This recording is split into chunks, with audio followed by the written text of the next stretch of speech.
You know, it's really funny is that I still have the pamphlet that I picked up that first time ever that I went to the Billy Graham Library in Charlotte, North Carolina. I went there because I was running away from an everyday world because my father had just passed away and I needed a place where I could just disconnect. And so I took my writing pages and my writing instrument and I went to the library. And in my hand is this pamphlet that I picked up on May 7th, 2015. And it has been with me every day since. And so when I do something like this, which is the lyrics from Billy's Forest, I find myself in a position of just writing what moves through me. Because I am just a poet. And I happen to write in a forest. I stepped into that forest at the Billy Graham Library in 2015. While there, I did nothing but write. They were never my words. I always believed that they were the lyrics from Billy's Forest. Nearly 2 years later, God spoke directly into my heart. He said, dude, come on. We got to get you beyond the library. We got to get you to write in other collections of trees, mainly your own forest in South Charlotte, North Carolina. You see, in every place that I write, the spirit of Billy's lyrics vibrate the purpose and plan that God has put into play. In other words, when I write that day, the moment after I learned my father had passed away, in that place at the Billy Graham Library, there was a voice. And that's what all of this is about. That voice has never left me. I never know what I'm going to write about when I enter any forest. It gives us plenty of time to talk about it in the end. These are not my words. These are the lyrics from Billy's Forest. Chapter number 258, May 1st, 2021. Allowing the spirit of the forest inside your pattern of thought. The sunlight shines through the spring green leaves, creating shadows in the places building peace. You see, it's that energy that loosens up the cluster of mental weight, bogging down your natural process to think. The falcon soars high over the Carolina sky, gliding with the upper levels of wind, diving in the air like a roller coaster. Its shrieking voice instantly puts you in a place of solitude. The dove we saw this morning just sat there staring at us as we strolled beside the trees. She recognized that we were not there in a way of bringing injury to her, but rather we were part of her nature and all things that were a part of the natural environment. If you place your ear close to this page, you might be able to hear the birds singing this morning. The beauty of it all, and yet it's so difficult to mentally escape. To be present in a circle consumed by daily challenges. Being in this forest isn't to be compared.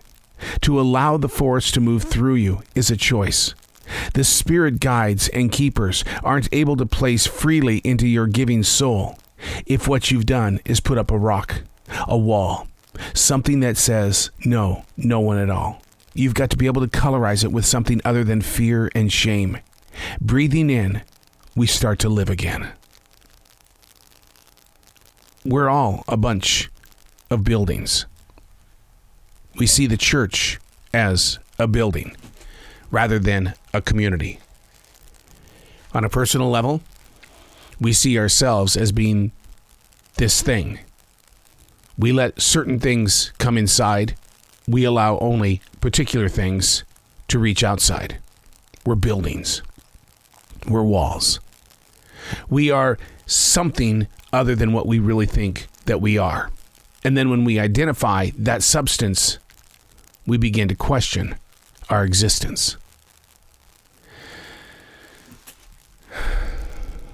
It's very difficult to find yourself on a map where Waldo can't even be seen.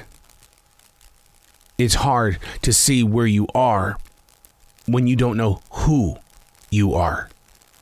I write not just once daily, I write as often as I can so that I know where I really am. But I don't really see you doing the same thing, and I don't choose to tell you you've got to do this thing because it's personal to me, and what I go through doesn't mean you're going through it. But yet we live in a society that says, do as I say, not as I do.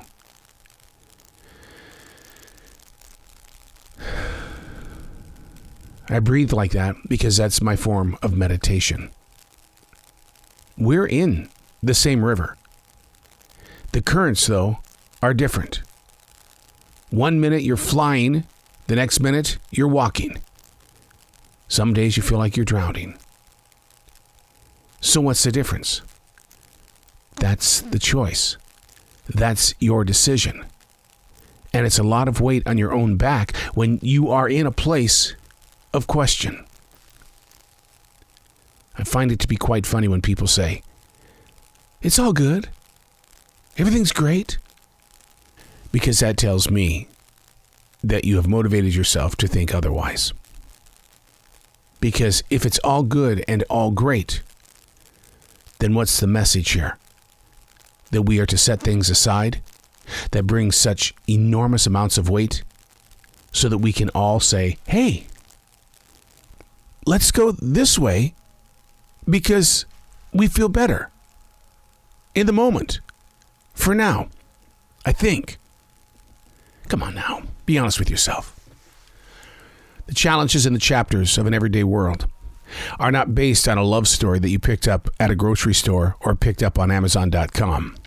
What we need to do is we need to understand who we are as a people, not just who I am, but who we are as a community. We need to learn how to build together as one so that we can see ourselves, not just in this moment of now, but in the eyes of those that shall follow. Now, we may not be there when that moment happens, but the process and the progress of what our decisions are doing today have got to have enough energy to generate the empowerment and the influence to bring something amazingly powerful to those that are still going to be born. We aren't going to stop humanism. We aren't going to change what it is that we have become, but what we're going to do is we're going to remove the walls. Because what we have become doesn't deserve to be trapped.